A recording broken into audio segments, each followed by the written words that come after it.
desisyon natin, lahat na gawin natin, whatever prayer we made and asked provision from the Lord, anong gawin natin, even healing of our sicknesses, lahat, the solving our problem, kailangan masunod muna natin ang kalooban Diyos dito sa lupa. Pag nasunod natin kalooban Diyos dito sa lupa, tuloy-tuloy ang mga pagpapala. Bigyan ka ng pagkain, ilayo ka sa temptation, ilayo ka sa disgrasya, ilayo ka sa kapahamakan. Dahil bakit?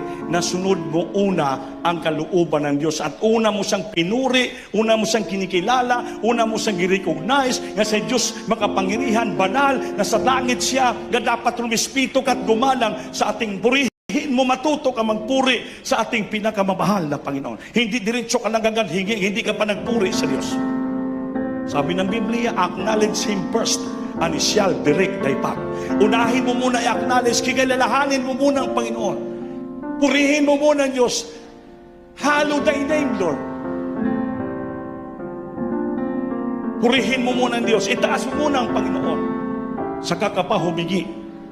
Minsan ang Kristiyano iba, hingi na hingi, walang pagpupuri. Hingi na hingi sa Diyos, hindi kinikilala ang kapangyarihan ng Diyos.